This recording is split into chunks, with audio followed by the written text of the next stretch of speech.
The courtroom was already packed when a side door creaked open and a bailiff stepped inside. Carrying a child in his arms, murmurs rippled through the gallery. Some rose slightly in their seats for a better look, others simply stared. The judge paused mid-sentence, blinking as if he weren't quite sure he'd seen what he thought he had. The child was tiny, maybe 3, maybe 4 years old, with tousled blonde hair and a faded purple sweatshirt that looked a size too big. She clutched a tattered teddy bear to her chest and buried her face in its fuzzy head as she was carried forward. Her mother, Rachel Langford, walked closely behind, eyes red-rimmed, her lips pressed into a thin, determined line. "Is this a joke?" someone whispered from the jury box. Even the defense attorney looked puzzled. Judge Martin leaned forward. "Counselor, would you care to explain the meaning of this?" The prosecutor, a sharp-eyed woman named Angela Meeks, rose slowly. "Your Honor, this is Ellie Langford. She's 3 years old. We're calling her as a key witness." "You're what?" Judge Martin almost laughed. "She's a toddler. How is she competent to testify?" Meeks remained calm. "She's not testifying in the conventional sense. She will be accompanied by a child trauma specialist, and we're invoking Section 214 under Child Sensitive Protocols. She has something important to say, something only she knows." The defense lawyer scoffed. "This is absurd. This is a homicide trial, not show and tell." But the judge didn't dismiss the idea. He looked at the child again. She was now seated beside a woman in a soft gray sweater. Dr. Emery, the therapist Ann, had been handed some crayons and a small pad of paper. She wasn't speaking, just drawing scribbles that looked like animals and rainbows. Innocent and detached from the gravity of the room. "Proceed," Judge Martin said cautiously. No one in the room knew that the next 10 minutes would change the entire direction of the trial. 2 months earlier, Ellie had disappeared from her daycare during a routine afternoon recess. It had been a clear Tuesday in a quiet neighborhood outside Trenton, New Jersey. At around 15 p.m., a staff member realized Ellie was no longer in the fence play yard. By 2:30 p.m., police were on the scene.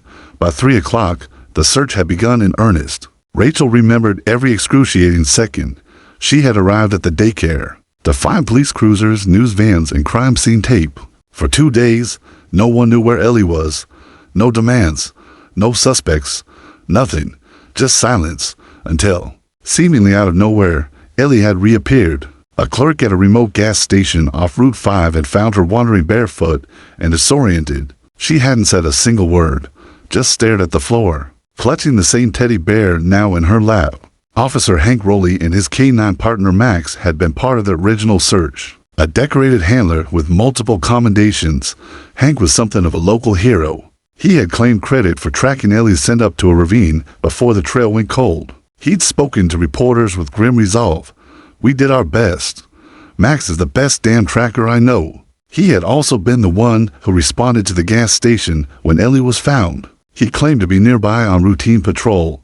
No one questioned it until Ellie started to speak. It happened quietly, 3 weeks after she returned home. Rachel had been watching the evening news. The segment featured a K-9 ceremony honoring Max for outstanding service. Ellie, sitting cross-legged on the rug, had perked up. She pointed at the screen and said in a whisper, "He found me." Rachel had frozen. "Sweetie, what did you say?" Ellie didn't answer. The next morning, Rachel began showing Ellie photos of different police dogs. Out of 5 images, Ellie pointed to Max without hesitation. "He's my friend." Rachel showed her a photo of Officer Hank. Ellie's mood shifted instantly. She recoiled and pulled her teddy bear tightly against her chest. "Bad," she whispered. Rachel rushed to the authorities, who were initially skeptical. "She's 3. The lead detective had shrugged. "Kids make things up." But Rachel persisted. She recorded Ellie repeating the words. She found timestamps that didn't match Officer Hank's official log entries. When prosecutors took a closer look, they began to see cracks GPS data from Max's collar, traffic cam footage, inconsistencies in radio dispatches. Now, in the courtroom, Ellie sat quietly beside Max, who had been brought in as a familiar comfort. The German shepherd lay calmly at her side, occasionally flicking his ears as the child's fingers gently scratched behind them. The jury watched. Everyone did. The prosecutor knelt beside Ellie and asked softly, "Do you remember the day you went missing?" Ellie nodded. "Do you know who found you?" She pointed to Max. "He barked a lot. Was anyone else there?" Ellie's eyes shifted toward Officer Hank, who sat tense at the defense table. The room was breathless. Ellie's lower lip trembled. Then she whispered. He said, "Don't tell." The court froze. Judge Martin's pen dropped onto his desk with a soft clatter. Hank didn't move. Even Max looked up, ears twitching. It had taken weeks of therapy, gentle prodding, and fierce motherly love, but the truth had surfaced not in a press conference. Not from seasoned investigators, but from a trembling 3-year-old and a loyal dog who never gave up. And now, justice was listening. It started like any other Tuesday in the quiet suburb of Elk Ridge, New Jersey. Birds chirped. School buses rolled down tree-lined streets.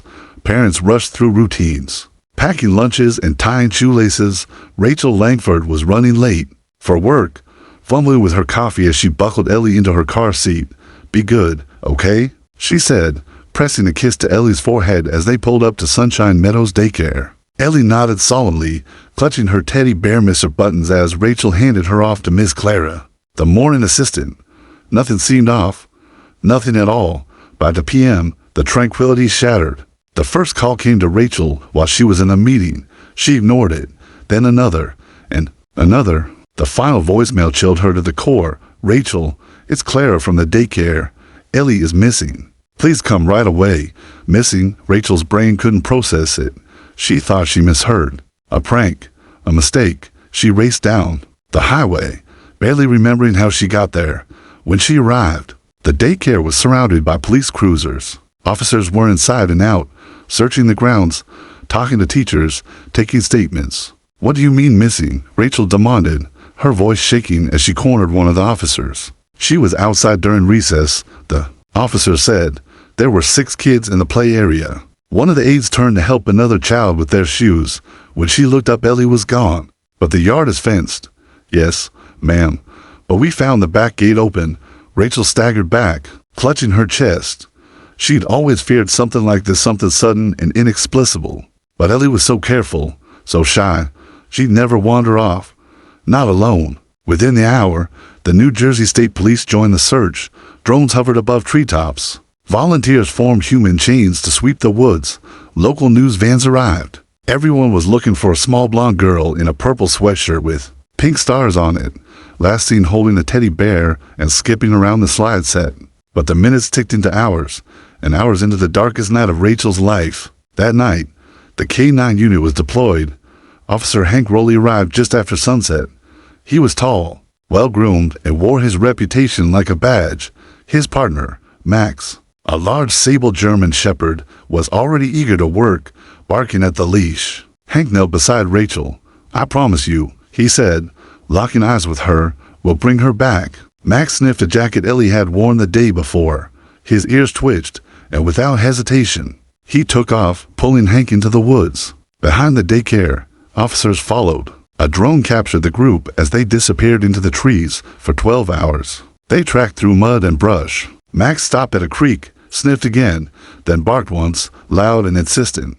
Hank radioed in. "Lost the trail near the ravine. Looked like she might have been picked up. It was 6:40 a.m. That was the last lead anyone had.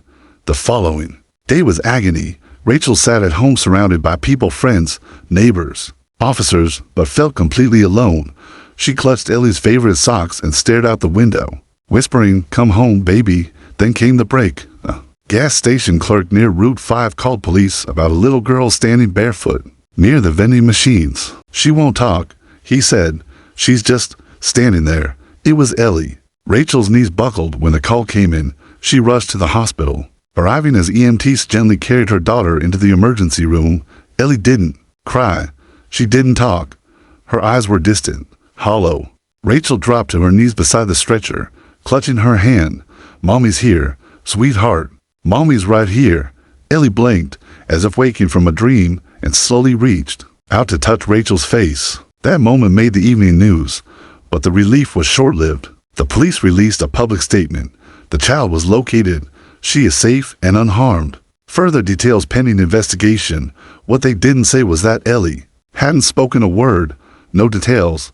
No recollection, according to the experts. Some believed the trauma had temporarily shut down her memory. Others said toddlers don't retain events clearly at all. But Rachel wasn't convinced. Her daughter hadn't just wandered off. Someone had taken her. She knew it in her gut. Over the following weeks, Ellie withdrew further. She refused to go outside. She startled at sirens, and she cried every time a man in uniform entered the room.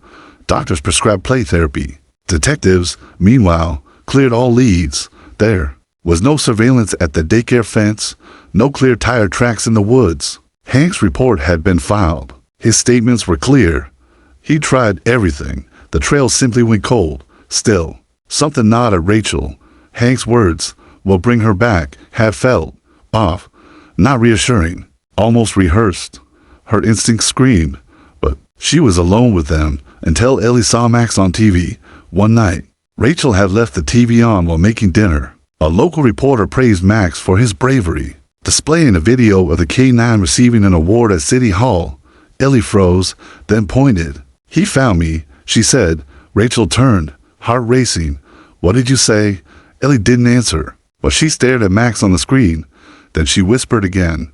"He barked. A lot." Rachel knelt.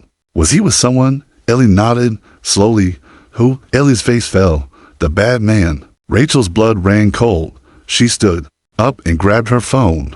Rachel's hands trembled as she scrolled through her phone. She found the photo she had taken the day Officer Hank and Max had visited the daycare.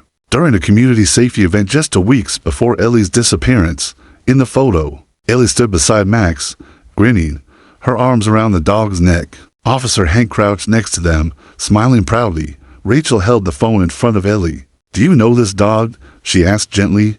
Ellie touched Max's face on the screen and smiled faintly. "He's my hero." Rachel's voice caught.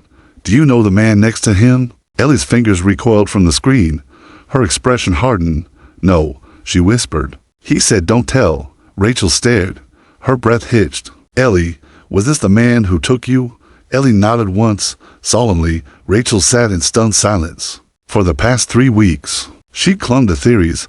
Maybe someone had wandered off with Ellie by accident. Or maybe she'd followed a stranger. But now, in her daughter's quiet whisper, a new and terrifying truth emerged. Ellie had known her abductor, and worse, she wore a badge. Rachel sent the photo to Detective Mendez at the precinct with a single message: "We need to talk now." That night, Ellie had trouble sleeping. She kept waking up, crying softly, whispering about barking and being told to stay quiet. Rachel stayed by her side, holding her hand and whispering back, "You're safe now, I promise." But Rachel herself barely closed her eyes. The next morning, she walked into the station with Ellie and a printed copy of the daycare photo. Mendez met them in the conference room. He was a kind man with graying temples and heavy bags under his eyes. "You're saying she identified Hank?" he asked cautiously. Rachel nodded. "She says he was there. She says Max barked a lot, and he told her not to tell." Mendez rubbed his chin. "That's serious, Rachel. But you know how it looks, a toddler pointing at a man in a photo. It won't hold in court." She didn't just point. She remembered details. The barking, being told to stay quiet. The gas station. She said Max tried to help. Mendez exhaled and pulled out his tablet. "Let me show you something." He loaded a screen with GPS data from Max's collar, collected during the search. A moving dot traced a trail through the forest, curving near the ravine Officer Hank had mentioned. But then something strange happened. The trail continued another 100 yards before suddenly stopping. That portion had been omitted from Hank's written report. Mendez looked up. "We thought it was a glitch. Now, maybe not." Rachel leaned forward. "So Hank could have found her and lied about it." "Possibly," Mendez said, "but we need more." Rachel's next move was bold. She reached out to a trauma therapist, Dr. Emery, who specialized in helping child witnesses. Emery was gentle, patient, and believed in Ellie from the start. Over several sessions, she used art, toys, and storytelling to guide Ellie through the fog of memory. Ellie drew pictures of Max barking at a cabin, a police car parked near trees, a dark place with no windows, and always, when drawing a man, she scribbled his face in black and whispered, "He said be quiet." Meanwhile, Mendez began digging. Hank's personnel file was pristine, but to pristine. Never a complaint, never a mistake. It read more like a resume than a record. Several K-9 unit officers privately told Mendez that Hank often worked alone, especially during high-profile calls. He liked the spotlight. He didn't like backup. When Mendez pulled the dashcam footage from Hank's cruiser during the time Ellie was found, the file was corrupted. but forensic analysts retrieved fragments from the backup drive. A brief frame showed Hank's car parked near the gas station just 20 minutes before Ellie was discovered. He had said he was patrolling a different sector, Rachel's. Suspicion had now grown into evidence. Mendez took it to the district attorney. Still, the idea of placing a child on the stand, especially one so young, was fraught with risk. That's when Dr. Emery suggested a hybrid approach, a monitored session in court, conducted like therapy, with Max present, and questions delivered through play and visual cues. Ellie wouldn't testify like an adult, but she wouldn't need to. The truth was already coming out in pictures and whispers. The court hesitated. Hank's lawyer threatened a mistrial, but the DA pressed forward. The judge agreed to the special session. Ellie would appear in court. Word spread fast. Media lined up outside the courthouse the morning of the hearing. Headlines speculated wildly. Tyler to testify in police cover-up. Some accused Rachel of coaching her daughter. Others praised her courage. Inside, Rachel kept Ellie calm with gentle songs and Mr. Buttons. Max waited by the side door, tail wagging. As Ellie entered the courtroom, all conversations stopped. The same judge from Hank's trial stared, blinking again, as he had weeks earlier. The prosecutor stood. Your Honor, with the court's permission, we'd like to proceed with the testimony of Ellie Langford, age 3. Hank sat frozen at the defense table, jaw tight. Ellie was helped into a booster seat beside Dr. Emery. Crayons were placed in front of her. Max trotted in quietly and sat near her feet, and then it began. The prosecutor approached slowly, gently, holding a large photo. Ellie, do you know this dog? Ellie looked up. She smiled. That's Max, she said. He found me. He barked and barked. The room felt completely still. Then, she pointed across the courtroom. That man pulled him away. She pointed at Officer Hank. He told me, don't tell. But I want to now. The courtroom seemed to stop breathing as Ellie pointed her small finger directly at Officer Hank. Gasps swept the gallery. Hank's attorney stood abruptly, nearly knocking over his chair. Objection, Your Honor. He barked. This is emotional manipulation. She's a child. She doesn't know what she's saying. Judge Martin raised a hand calmly, but firmly. Overruled. The child is not under oath, but is providing information under special provision. We will hear her out. Ellie's voice was soft, but steady.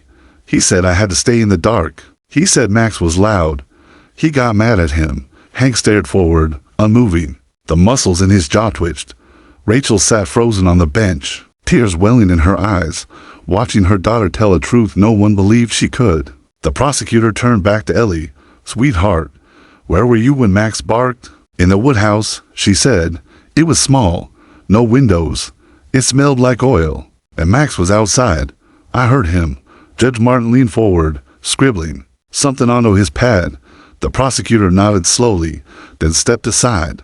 No further questions at this time. Dr. Emery leaned toward Ellie. You did so well, she whispered. Just keep drawing now, okay? The judge addressed the courtroom. Let the record reflect that the child identified Officer Rowley as the person who took her and confined her. Further analysis of her statements will be entered for review. In the back of the room, Detective Mendez quietly handed a folder to the prosecution. It contained what he'd uncovered since Ellie first spoke: inconsistencies, anomalies, and missing data points, all building toward something no one wanted to admit. Hank's lawyer demanded a break. Judge Martin granted a 15-minute recess. Outside, media frenzy erupted. Inside chambers, the district attorney, the judge, and Mendez reviewed the mounting evidence. His GPS log said he stopped near the ravine. Mendez said, laying out printouts, but the K9 tracker shows Max kept pulling east, nearly half a mile, which is where? The DA asked. A foreclosed hunting cabin. Mendez replied, abandoned since last year. We found muddy boot prints inside, partially washed. Oh wait, but the tread matches the department tissue boots. And did Max lead there? Absolutely. Mendez said, the original report said Max lost the trail, but that's a lie. The cabin is less than 2 miles from where Ellie was eventually found. We believe she was kept there for at least 24 hours. And Hank? He had patrol coverage for that area, no witnesses, no dash cam. But satellite ping data puts his phone in that exact zone. For over an hour during the search, his official story was he circled back to help coordinate search units. But we can't find any radio logs to support that. Judge Martin sat back in his chair. And now we've got a child identifying him directly. The DA tapped her pen against the table. It's more than enough to arrest. When court resumed, the gallery buzzed with tension. Rachel gripped the edge of the bench, bracing herself. Hank returned to his seat, his expression stone-like. His lawyer whispered urgently in his ear, but Hank didn't respond. The prosecutor stood. Your Honor, based on new evidence and testimony, we request immediate reconsideration of Officer Rowley's release on bond. We also request a formal investigation into the obstruction of justice, falsified reports, and unlawful detainment of a minor. The judge nodded gravely. Granted. Officer Hank Rowley, you are hereby placed under arrest and remanded into custody until trial. The courtroom erupted. Hank stood slowly as the officers approached. For the first time, emotion cracked. His face not fear, but rage. You're listening to a baby, he muttered. You're throwing away my career over crayon drawings and whispers. He looked directly at Rachel. You have no idea what you're doing. Rachel stood as well, her face pale, but fierce. You have no idea how much you underestimated my daughter. Hank was led away. Ellie watched, wide-eyed but calm. She turned back to Max and laid her small hand gently on his head. Good boy, she whispered. That evening, Rachel sat with Ellie on the back porch, watching the sun set through the trees. The events of the day played on every major news network, but Rachel wasn't watching the screens. She watched Ellie. Do you remember anything else? She asked quietly. Ellie nodded. Coloring another drawing, this one of a cabin and a barking dog. He didn't want Max to find me, she said. He yelled at him. Did Max try to come in? He tried, Ellie whispered. He scratched and barked, and I tried to yell back, but then the man pulled him away. Rachel took a shaky breath. Later that night, Detective Mendez called. We're bringing in forensic teams to the cabin tomorrow, he said. But between your daughter's testimony and the GPS evidence, we've got more than enough. If the boot treads match, he's done. Rachel nodded, her voice low. Thank you. Before hanging up, Mendez added, your daughter may have just exposed a major cover-up. Most adults wouldn't have had that kind of courage. Rachel hung up and sat by Ellie's bed, watching her sleep. She looked peaceful now. No nightmares. No crying. Just a little girl, brave beyond her years. And a loyal dog who had tried to save her even when the man holding his leash betrayed them both. Sunlight spilled through the courtroom windows the next morning, casting long shadows across the floor as Judge Martin took his seat. His face was heavier now, haunted by the implications that had unfolded the previous day. The arrest of a decorated officer had shaken the community, but the testimony of a 3-year-old had shaken its faith and certainty. Ellie entered the courtroom quietly, holding Rachel's hand. She wore a yellow dress and tiny red sneakers. Mr. Buttons, her stuffed bear, peeked out of her backpack. Max walked beside her, tail wagging slowly, head high. The judge had granted permission for Max to remain with her during proceedings, his presence vital to Ellie's comfort and perhaps to justice itself. Reporters waited outside.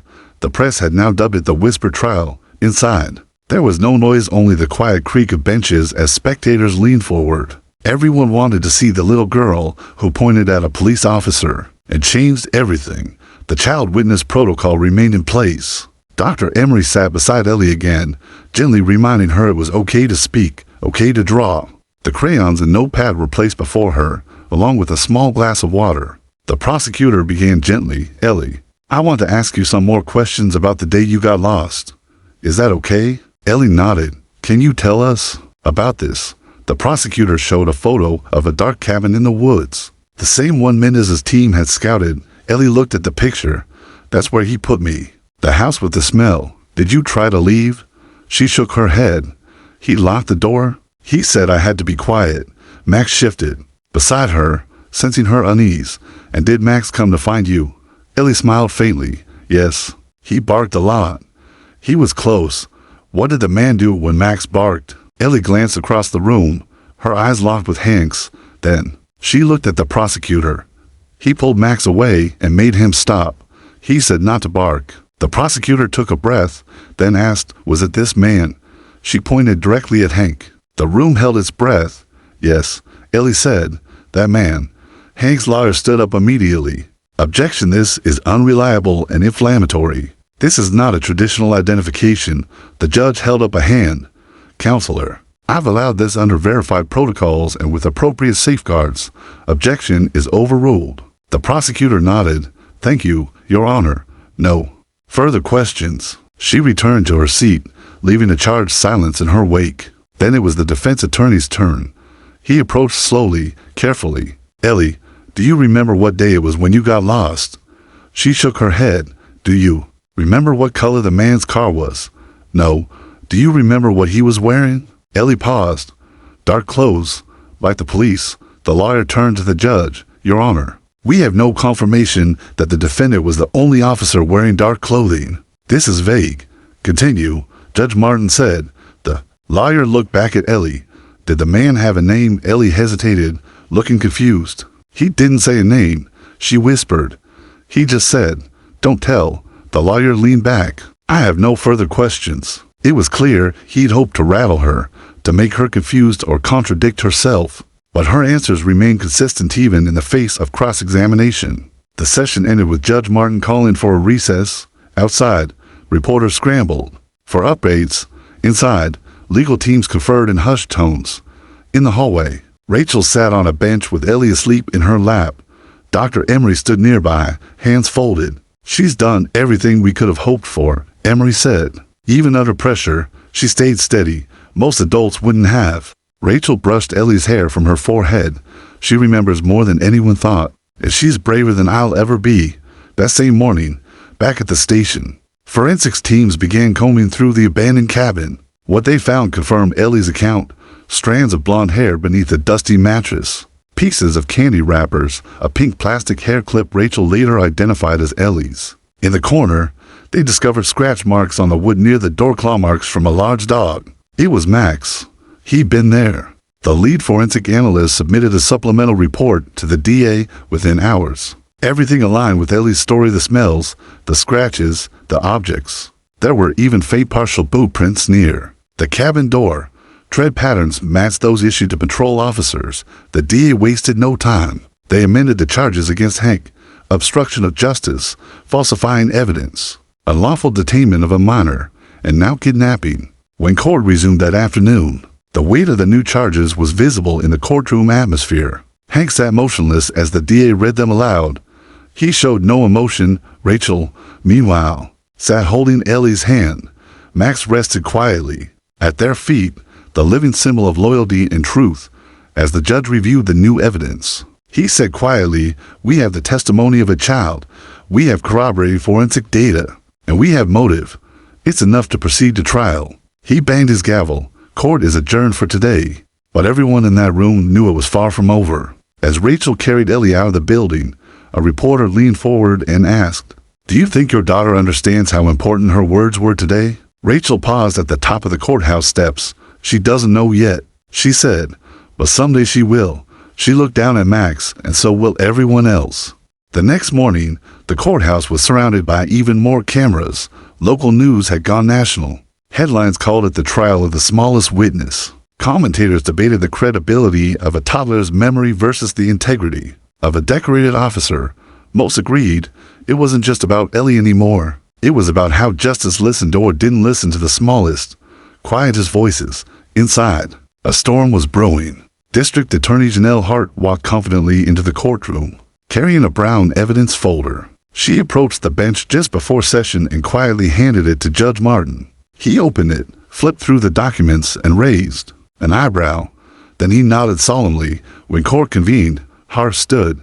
Your Honor, the prosecution would like to enter additional evidence into the record. These materials were recovered last night from the abandoned cabin identified by the minor witness. The judge waved her forward.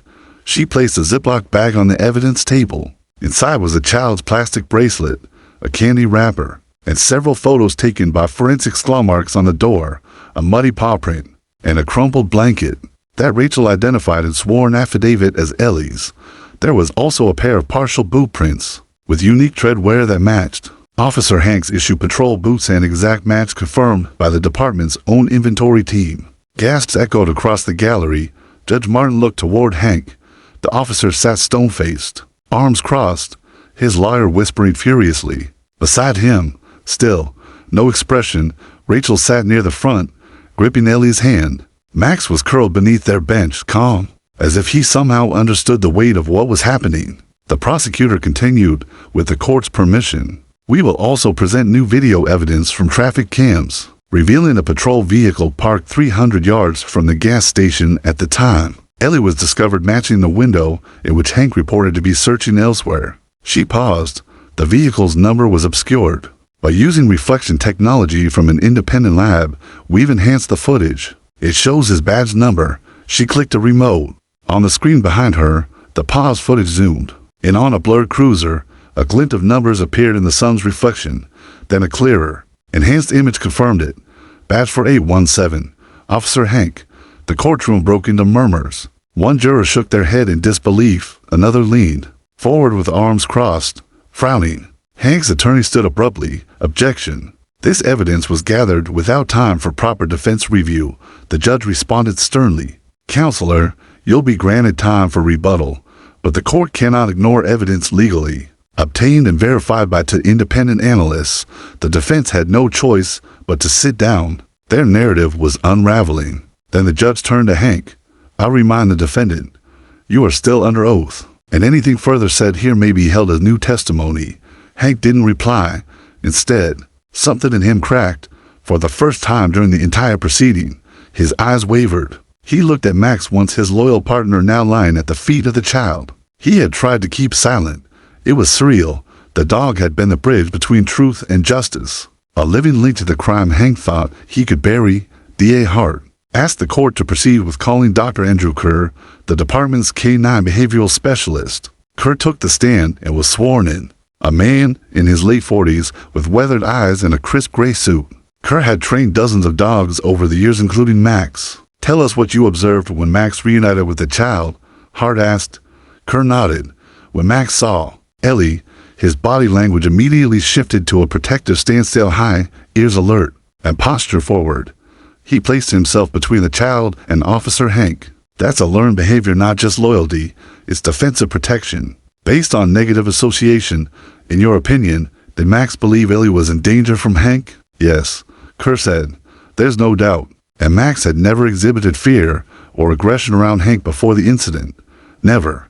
Until then, they were inseparable. The defense declined to cross-examine. It was another quiet nail in the coffin of the case against Hank. Outside the courthouse, the town was now divided. Some refused to believe a decorated officer could commit such an act. Others said Ellie's voice and Max's reaction were more credible than any badge. But inside the courtroom, the walls were closing in. As the day closed, Judge Martin addressed the court.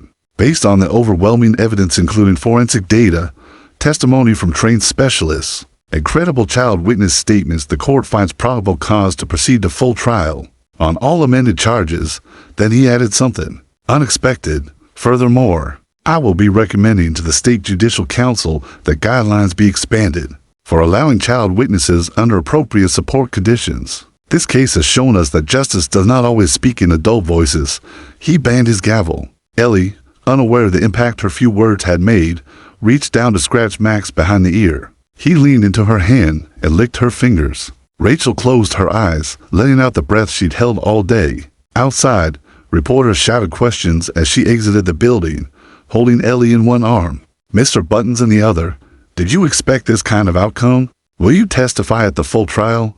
Rachel didn't answer them. Instead, she looked down at her daughter, whose small voice had started a legal earthquake. She didn't just remember, Rachel said softly, to no one in particular. She refused to forget.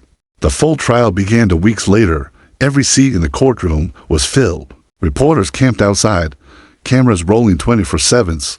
America had found its obsession: a fallen officer, a forgotten child, and a dog who wouldn't stop barking at the truth. Rachel sat beside Ellie, cradling her hand. Though nervous, she felt stronger, not because she trusted the system, but because her daughter had proven something deeper. Courage didn't require age, only truth.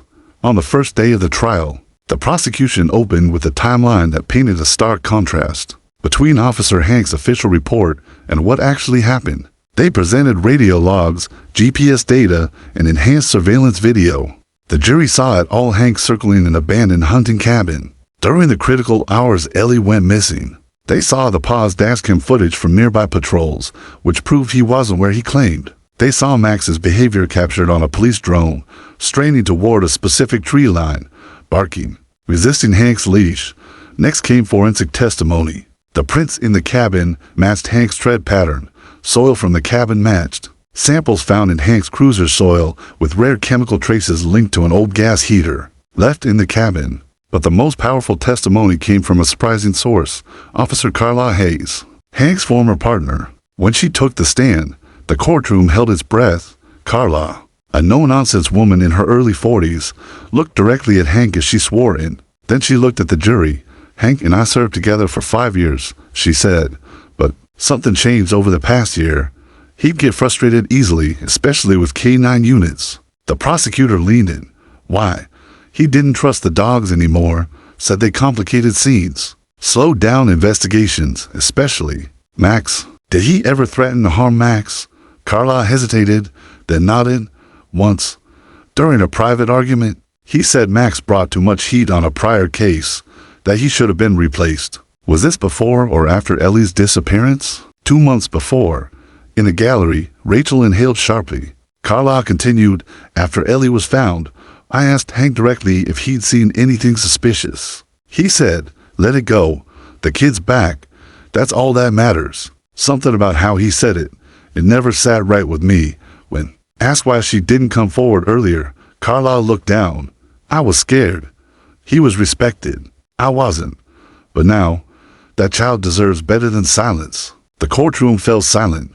Hank's jaw clenched. For the first time, he looked shaken. That evening, as the prosecution wrapped for the day, the judge recessed until morning. But as the courtroom emptied, a strange tension lingered. Outside, Rachel was approached by someone unexpected, an older woman with silver hair and nervous eyes. I used to clean the precinct, she said quietly. I heard Hank yelling once about a dog. Said if it kept barking at the cabin, someone would think to look there. Rachel blinked. You heard that? The woman nodded. Didn't know what it meant back then. But after what your daughter said, I remembered. Rachel handed the woman Detective Mendez's card. Please tell him every voice matters now. That night, as Ellie slept peacefully with Max curled at her feet, Rachel sat in the kitchen, reviewing drawings Ellie had made. One picture stood out. A dark square with a red X over it, a dog beside it barking. It hit her. She called Mendez. That cabinet they checked beneath the floorboards? I don't think so, he said. Why? Ellie just drew something. A hatch with an X. She never mentioned it before, but I think there's something hidden there. Within an hour, Mendez was at the cabin with a forensic team. Flashlights danced across creaking wood. They moved aside furniture and rugs, searching for anything unusual. Then one officer shouted, Here, there's a loose panel. They pried it open and found a shallow crawl space. Inside was a waterproof container. It held a pair of handcuffs, a discarded syringe, and Hank's spare department badge, something he claimed had been lost in a river 6 months earlier. When the items were delivered to the courthouse the next morning, even Hank looked pale. In court, the evidence was presented immediately. Your Honor, the prosecutor said, this container was found beneath the floorboards of the same cabin the child described. It directly links Officer Hank to the crime scene and proves he lied about his badge. Judge Martin nodded. Enter it into the record. Hank's lawyer stood. Your Honor, I'd like to confer with my client. They disappeared into the adjoining chamber for 20 minutes. When they returned, Hank's posture had changed. Gone was the bravado. His face sagged, pale and lined.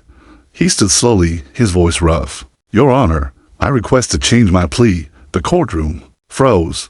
To Gildy, a heavy silence fell like a curtain. Gasps came from the gallery. The reporters rushed to tweet and call in upgrades. The jury exchanged stunned looks. Rachel closed her eyes, tears slipping down her cheek. Even Ellie, though too young to fully understand, seemed to sense something. She looked up at Max and whispered, We did it. Hank continued, I acted alone. I was angry. I thought I could scare someone into silence, but I lost control, and I tried to cover it up. Judge Martin leaned forward. Do you understand the consequences of this admission? I do, Hank said quietly. He was taken away without protest. In the silence that followed, Ellie stood from her bench, holding Mr. Buttons, and walked toward Max. He nuzzled her hand, and she smiled. In that courtroom, where power and truth had once clashed, a toddler, a dog, and a mother had brought justice to its knees. 3 months after the verdict, the courthouse that once held its breath in Ellie's presence now stood quiet. Justice had been served, but what remained was the ripple what a single child, a loyal dog, and a determined mother had set in motion. The story that shocked the nation wasn't over. It was evolving. Ellie became a symbol, not just of bravery, but of what institutions so often overlook: small voices, subtle clues, and silent cries that spoke louder than formal testimony. The governor issued a statement.